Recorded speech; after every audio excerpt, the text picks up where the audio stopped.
Irmãos, nós vamos dar mais uma reforçada no capítulo 6 de 2 Coríntios, porque a gente primou nessas últimas semanas pelo início do capítulo 6. Embora eu confesso para os irmãos que o encargo ainda puxa pelo início um pouquinho, mas nós vamos dar uma pincelada nos finais do capítulo aqui.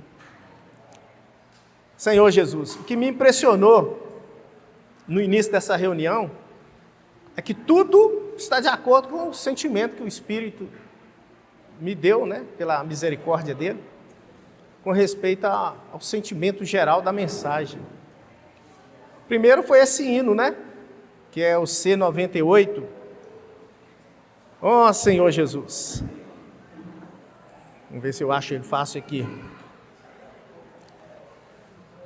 Esse hino fala: a teus pés, Senhor, quero estar, e regá-los quando eu chorar, com os cabelos os enxugar. Olha só, a teus pés, na parte mais inferior do Senhor, eu quero honrar o Senhor com a minha parte mais alta.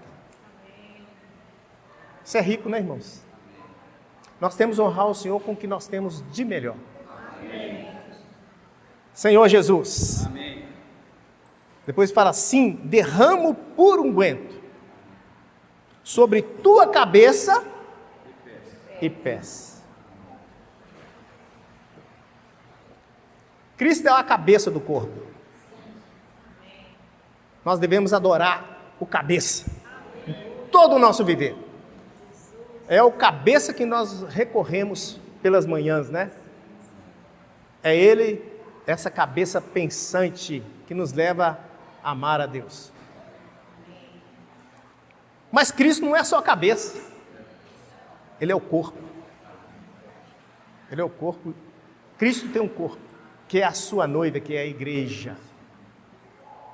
Então Paulo viu essas duas porções, irmãos. Ele tinha a sua devoção, que ele se dirigia devocionalmente ao Deus que está em Cristo, ao Deus homem que está em Cristo, mas ele cuidava do corpo. Ele ia na parte mais inferior do corpo.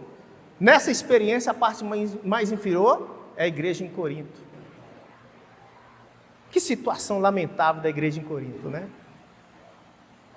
Na primeira carta aos Coríntios, ele passou ensinamento. Não faça isso, não faça aquilo, não é dessa maneira, tem que ter ordem nas reuniões, tem que esperar um pelo outro, não pratique imoralidade, como se deve se comportar na vida conjugal. Mostrou o princípio de uma vida humana correta e o princípio da administração de Deus dentro da igreja. Mas aqui, o Espírito usa uma pessoa como nós, O principal dos pecadores, O menor de todos os santos, os pés, mas como modelo. Ele fala para eles: sede meus imitadores, como eu sou de Cristo. Irmãos, que palavra doce. O que Deus está nos falando? É possível para você. É possível para você, Juninho. Até para mim é possível. É possível para você, mulher samaritana. O João me mostrou aqui um versículo da mulher samaritana, que ela tinha confusão de onde devia adorar, se é aqui, se é ali. O Senhor está falando assim: através desse modelo de um homem, através de vários modelos que Deus quer criar no nosso meio, é possível ser um vencedor. Amém. Se você se sente a pior dos pecadores, Paulo também se sentiu. Quem enfraquece que eu não enfraqueça? Ó Senhor Jesus. Irmãos, isso que Deus está nos oferecendo não é uma miragem, não é um impossível, é possível em Cristo. É possível. E aqui no capítulo 6, começa assim, 6:1. E nós, na qualidade de cooperadores com Ele, também vos exortamos, a que não recebais em vão a graça de Deus. Mas antes de falar de cooperadores, ele falou de embaixadores, de sorte, no 5:20 ele fala assim, de sorte que somos embaixadores em nome de Cristo, como se Deus exortasse por nosso intermédio. Em nome de Cristo, pois, vos rogamos que vos reconcilieis com Deus. Afinal, somos embaixadores ou cooperadores? O que é uma embaixada, né, irmão? A igreja é a embaixada de Deus na terra. Amém. A Bíblia fala assim, ó, toda autoridade me foi dada. Aonde? Na igreja. Para viver junto em unidade, para pregar o evangelho, para apresentar uns aos outros. Mas vocês já perceberam por que ele fala de embaixador e cooperador? O que é um cooperador? É alguém que opera com Deus, que anda com Deus, que sai ao campo. Geralmente, a palavra embaixador era um pouco mais oficial, né?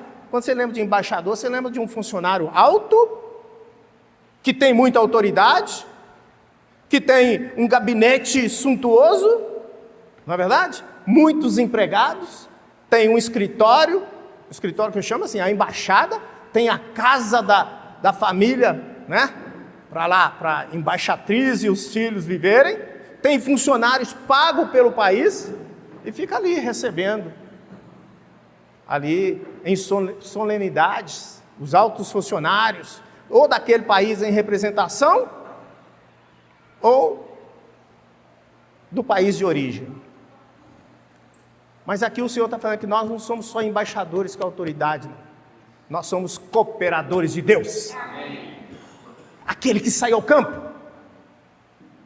Nós não podemos ser como os embaixadores da terra, que estão de colarinho branco, de gravata, né? Recebendo tapinha nas costas, para muitos parabéns, muitas honras.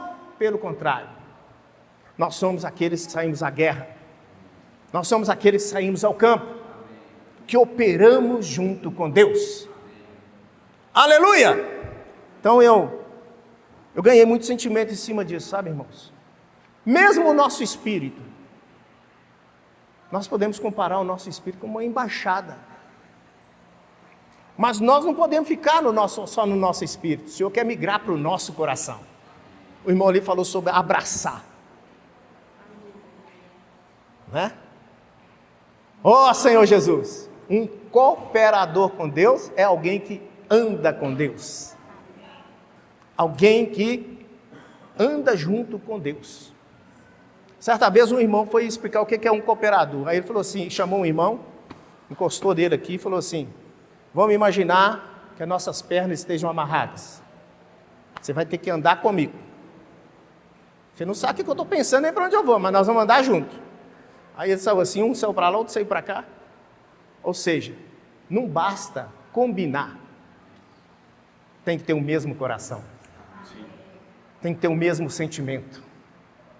Por isso, para ser um embaixador, para ser um cooperador de Deus, nós precisamos ser reconciliados com Deus. O que é reconciliado, irmãos? É entrar diariamente no Santo dos Santos, para receber o infundir de Deus no nosso ser. Para que nós tenhamos a mesma mente de Cristo, para que nós tenhamos as mesmas decisões, a mesma direção. Senhor Jesus, ó Senhor Jesus, então essa palavra, irmão, está nos falando do ministério, né? Antes de tudo, eu queria ler esses versículos com os irmãos aqui, para os irmãos terem uma noção geral. Vamos ler aqui. Eu ainda não aprendi a usar o celular como os irmãos fazem tão bem aqui não, viu, irmãos? Sou do papel ainda. Ô Senhor Jesus, por isso que às vezes eu me confundo aqui. Senhor Jesus, eu vou anotando um papel enquanto eu estou no carro e vamos que vamos. 2 Coríntios 6, 1 e 2, vamos ler junto? Eu vou ler aqui os irmãos para ficar bem gravado. E nós, na qualidade de cooperadores com Ele, também vos exortamos a que não recebais em vão a graça de Deus. Porque ele diz: eu te ouvi no tempo da oportunidade e te socorri dia da salvação. Eis agora o tempo sobremodo oportuno, eis agora o dia da salvação. Aqui fala, agora é o 4. Pelo contrário, desculpa, irmão, vou ler o 3 também para dar sentido no 4. Não dando nós nenhum motivo de escândalo em coisa alguma, para que o ministério não seja censurado. Pelo contrário, em tudo recomendando a nós mesmos como ministros de Deus, na muita paciência, nas aflições, nas privações, nas angústias, nos açoites, nas prisões, nos tumultos, nos trabalhos, nas vigílias, nos jejuns, na pureza, no saber, na longanimidade, no Espírito Santo, no amor não fingido. Eu vou ler o 10 agora. Entristecido, mas sempre alegres, pobre, mas enriquecendo a muitos, nada tendo, mas possuindo tudo. 11, o 12 e o 13 fala assim: para vós outros, ó Coríntios, abrem-se os nossos corações, alarga-se o nosso coração. Não tendes limites em nós, mas estáis limitados em vossos afetos. Ora, como justa retribuição, falo-vos como a filhos, e dilatai-vos também. 14 fala assim: não vos ponhais em julgo desigual com os incrédulos, porquanto que sociedade pode haver entre a justiça e a iniquidade? Ou que comunhão entre a luz e as trevas? Que harmonia entre Cristo e o maligno? Ou que união entre o crente e o incrédulo? 17 fala assim: por isso, retirai-vos do meio deles, separai-vos, diz o Senhor, não toqueis em coisas impuras, eu vos receberei, e eu vos receberei. Aleluia! O 7:1 fala assim: tendo, pois, ó amados, tais promessas, purifiquemo-nos de toda impureza, tanto da carne como do espírito, aperfeiçoando a nossa santidade no temor de Deus. Essa quantidade de versículo aqui, irmãos, é para mostrar para os irmãos que essas 3 ou 4 porções dentro desse capítulo, elas estão interligadas. Não dá para falar só dos últimos capítulos sem buscar lá atrás o que ele quer falar com reconciliação, o que ele quer falar sobre eis agora o tempo sobremodo oportuno, eis agora o dia da salvação, e o que ele falar sobre todos esses pontos aqui, na muita paciência, nas aflições, nas angústias, nos açoites. Então a gente vê aqui, pelo menos, 3 porções aqui. 3 ou 4 porções. Primeiramente ele fala assim eu te socorri no tempo da oportunidade e socorri no dia da salvação. Eis agora o tempo sobremodo oportuno, eis agora o dia da salvação. Então o que ele está querendo falar para os coríntios? Olha, o tempo da sua salvação é agora. Mas ele está falando aqui de uma salvação que ainda está por vir e que já está acontecendo. É como se ele falasse assim, vocês ficaram alegres no dia que vocês foram redimidos? Para dar sentido a isso, vocês têm que continuar sendo salvos. Irmão, se nós ficarmos só com o dia que nós recebemos Jesus, nós ainda estamos muito pobres. Estamos livres da condenação eterna. Mas o Senhor não nos chamou simplesmente para sermos livres do lago de fogo. Ele nos chamou para sermos filhos e herdeiros de Deus. Por isso que a reconciliação, aqui no versículo 19 e 20, fala da reconciliação dos incrédulos com Deus. E o 20 da reconciliação dos crentes.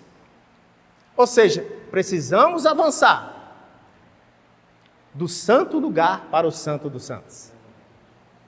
O santo lugar, irmãos, está relacionado com o nosso dia a dia, com as reuniões da igreja. Mas o santo dos santos, ele tem a ver com a nossa evolução espiritual. É uma antecipação da Nova Jerusalém hoje. O que é o santo dos santos, irmãos? Ou o que é a Nova Jerusalém? A Nova Jerusalém é o santo dos santos ampliado. Ali não haverá choro, não haverá lágrimas, só haverá gozo. Mas hoje é o dia da nossa salvação, porque o Santo do Santo também se refere ao reino milenar. Nós não vamos chegar lá na frente e entrar para dentro do reino milenar, ele está sendo conquistado hoje. e agora. Então qual que é o tempo oportuno da nossa salvação? Hoje. Quando chegar amanhã? É hoje, mas é amanhã. Então cada dia é o tempo oportuno da nossa salvação. Então nós não podemos ser ociosos, preguiçosos, em deixar para o outro dia para buscar o Senhor. Nós temos que buscar o Senhor de minuto a minuto. Então esse texto aqui, irmãos, de 2 Coríntios, nos mostra a importância de cada crente se tornar um ministro da nova aliança. Efésios 4:6. Senhor Jesus, o Senhor precisa nos dar muita graça, porque falar uma palavra tão profunda como 2 Coríntios não é tão simples. Fala assim, 4:11 e 12. E ele mesmo concedeu uns para apóstolos, outros para profetas, outros para evangelistas, outros para profetas, outros para evangelistas e outros para pastores e mestres, com vistas ao aperfeiçoamento dos santos, para o desempenho do seu serviço, aqui é ministério, para a edificação do corpo de Cristo.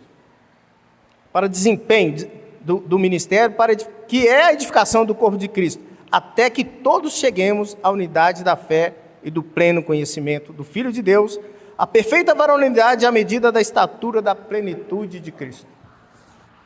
Irmãos, uma vez, o Atmani esteve no Reino Unido, e o Theodore Austin Parks perguntou para ele qual que é o versículo mais difícil de se praticar.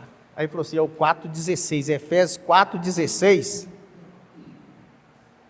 que fala assim, de quem todo o corpo, bem ajustado e consolidado pelo auxílio de toda a junta, segundo a justa cooperação de cada parte, efetua o seu próprio aumento para a edificação de si mesmo em amor. Para a edificação de si mesmo em amor. O próprio corpo se edificando. O que ele quis dizer com isso? Os ministros, esses homens dons, apóstolos, profetas, eles foram dados ao corpo para nos aperfeiçoar. Para que nós sejamos aquelas pessoas que foram treinadas a ser como eles. Nós não falamos que Paulo é um modelo? Nós temos que ser esses que ministram Cristo uns aos outros. Nós temos que ser esses que saem ao campo para apacentar as ovelhas. Mas qual que é a dificuldade? É os ministros largarem os seus bastões e repassar o corpo. Por isso que o sistema religioso criou o sistema de clérigos e leigos. Aquelas pessoas que falam, mas não aperfeiçoa ninguém. Não treina ninguém a substituí-los. Hoje na igreja, irmãos, nós temos que ser aqueles que passam os bastão e aqueles que recebem o bastão. De um lado, se você recebeu 2, 3 dons, você é um ministro de alguma forma, você tem que treinar alguém. Todos nós fomos chamados para ser ministros de uma nova aliança. Amém, santos? Aleluia! Só que isso aí é uma questão de visão. Nós precisamos ter a visão que o Senhor não nos chamou para ser um clérigo, para que pessoas que apenas ensinam, mas pessoas que treinam outros a cuidar de outras pessoas. Amém? Vamos voltar lá primeiro para 2 Coríntios. Senhor Jesus.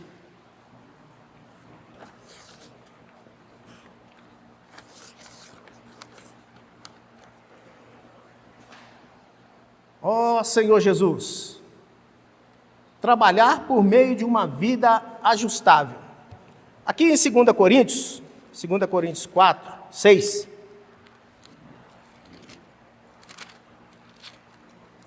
Paulo começa a falar aqui da gente se recomendar, nós nos recomendar a nós mesmos como ministros de Deus, na muita paciência, nas aflições, nas privações, nas angústias e em todo tipo de situação.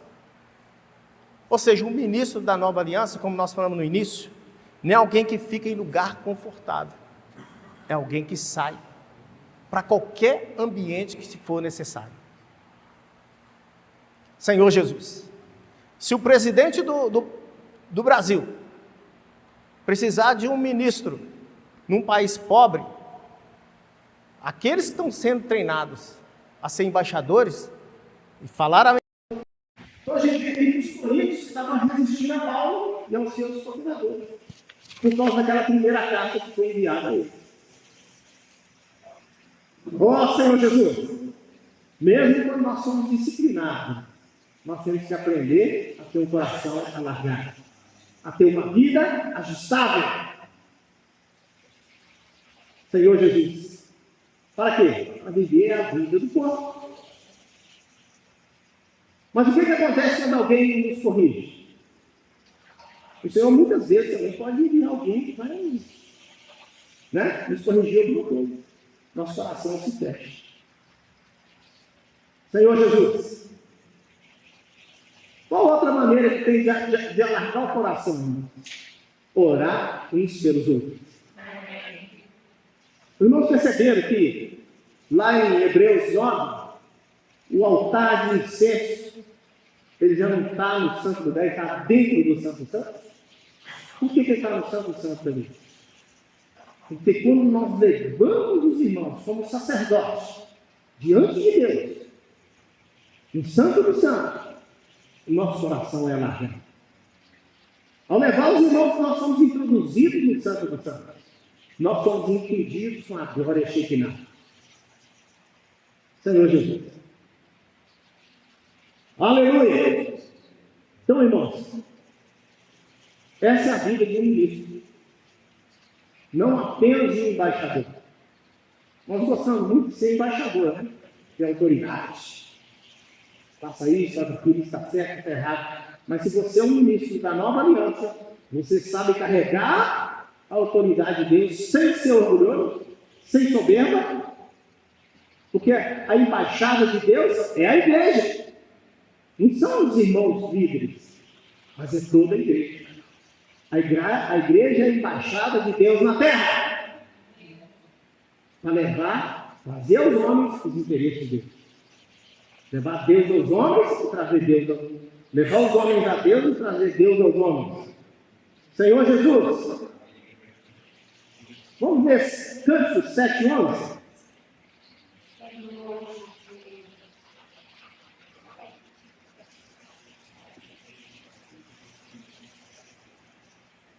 Quem achou, pode ler, vamos.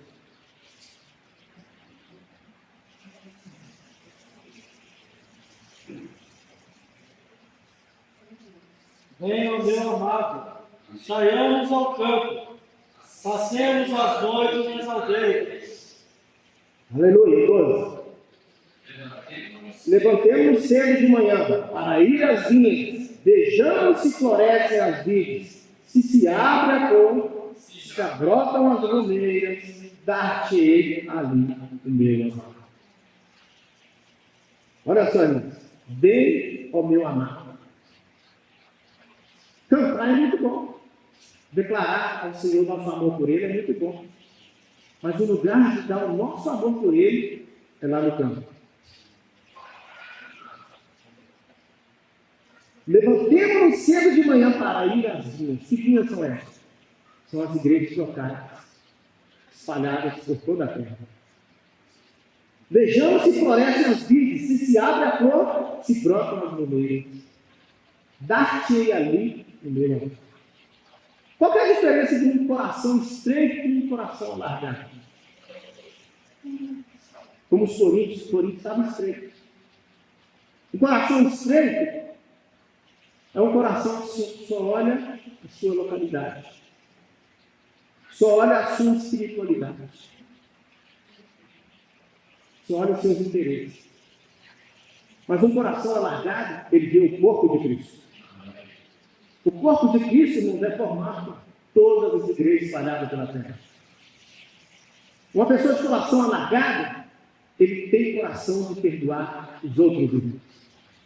Irmãos, é impossível, na nossa caminhada cristã, a gente não teve dificuldades com um grupo ou outro de irmãos. Isso é a história do povo de Israel. O povo de Israel não teve aquela divisão lá, não teve muitos problemas na caminhada dele. Na nossa caminhada cristã, de vez em quando vão aparecer alguns percalços. Nós temos que aprender a ser pessoas que se perdoem uns aos outros. Que abracem uns aos outros. Independente se está certo ou errado. Nosso negócio é praticar a vida da igreja em unidade. É claro, irmãos, os problemas, heresias, pecado, nós colocamos de lado. Mas as pessoas nós abraçamos. Foi a fala do livro. Senhor Jesus, foi essa maneira que o Senhor, a maneira pela qual o Senhor amou aquela mulher à vida. Então, alguém te condenou? Nem tão pouco eu te condeno. Vais e não peques mais. Senhor Jesus. Então, irmãos, aqui nós estamos aprendendo a ter um viver de ministros da nova aliança. Não sendo pessoas estreitas, mas pessoas que estão abertas a todos os filhos de Deus, a todas as igrejas espalhadas pela terra. Os irmãos no dia de Deus, eles faliram espiritualmente, em certo sentido, como ministério, porque eles se tornaram os irmãos abertos e os irmãos fechados. Aqueles que não concordavam com eles seguiram o tipo do livro. O outro não concordou com aquele outro, por fim, seguiram todos. Apesar que eles detinham as verdades mais elevadas da época. Ó Senhor Jesus! Então, o ministro da nova aliança é alguém que dá lugar para Deus e para os filhos de Deus. E tem um coração também de pregar o Evangelho aos que ainda não conhecem a Deus. Então nós não podemos ser ministros de Deus só no local de reunião, irmãos. Nós temos que sair às vinhas. Levantemos-nos cedo, de manhã, para ir às vinhas. Nós não podemos admitir alguém chegar perto de nós e a pessoa sair dali em direção ao lago do fogo. Porque enquanto alguém não aparece para falar para ela, ela está na direção do lago do fogo. Se ela não cumpre isso. Senhor Jesus, e essa é a maneira de dar ao Senhor em nosso amor. O Senhor, irmãos, Ele se regozija quando nós saímos ao campo. Principalmente quando a gente vai num lugar mais longe. Principalmente quando nós não podemos humanamente. Porque se você e eu formos olhar, nós nunca podemos. Temos família, temos emprego, temos várias coisas para olhar. Mas é em meio a essas circunstâncias que nós aprendemos a amar o Senhor. Ó Senhor Jesus! Quando eu comecei a escutar essa mensagem, eu fiquei muito tocado com isso. Eu tive uma experiência agora lá em Portugal. Minha esposa estava doida para ir lá, e eu nada. Eu pensei, não quero ir lá. E estava com o carro pessoal. Aí ela falou, Ronaldo, mas eu estou a fim de ir. Ora o Senhor. Quando eu orei o Senhor, deu uma voz dentro de mim. Vai lá ver a condição do rebanho. Vai lá pelo menos sentir o que eles sentem. Vai lá ouvir a dor deles. O Senhor, isso não veio de mim. O Senhor colocou isso dentro de mim. Eu não fui lá para ouvir uma boa mensagem. Eu fui lá para ver os irmãos. Ó Senhor Jesus. Lá em Arcos. É lá no Rafael, que é Lagoa da Prata. Tendo encontro lá, ou vai ter encontro, né, dia 21, 22, foi isso? Lá em Governador Valadares, os irmãos iam ter hoje, correu problemas lá. Se nós não socorrermos os outros, irmãos, os problemas não se cortam. Então nós temos que nos desprender. Levar Cristo uns aos outros. Eu vou começar a fechar aqui, irmãos. Senhor Jesus.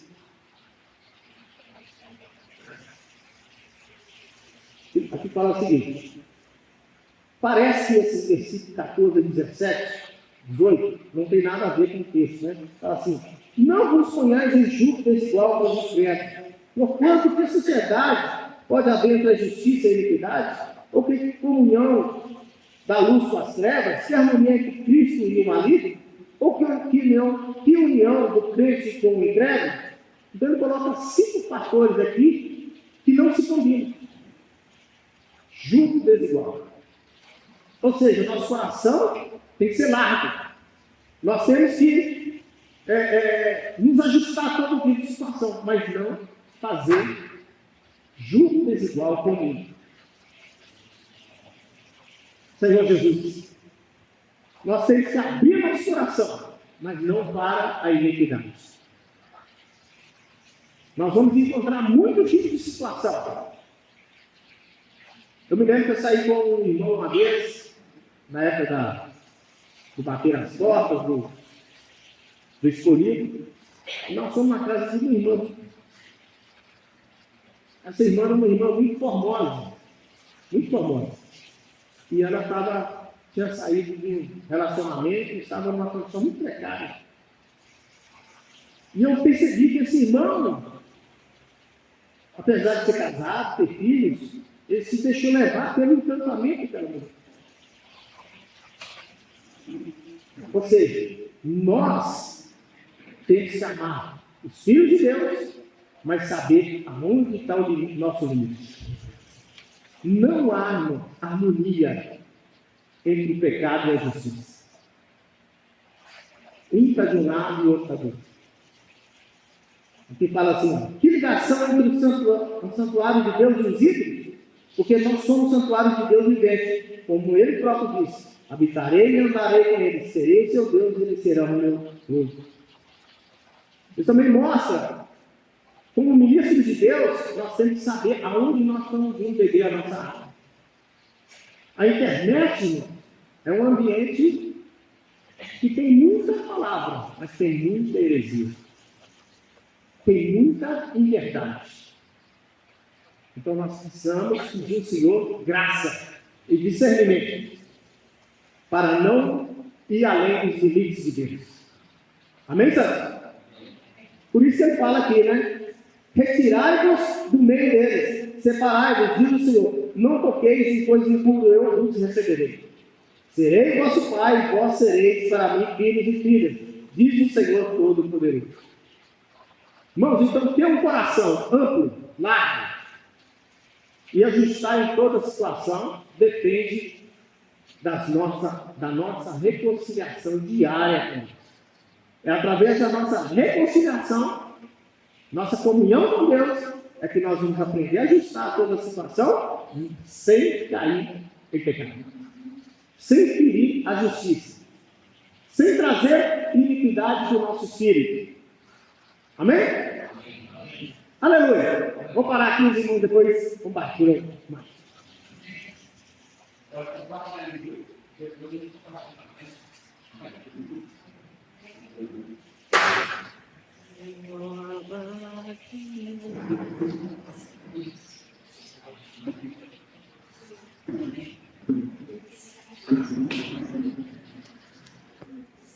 que tá até pegando isso aqui.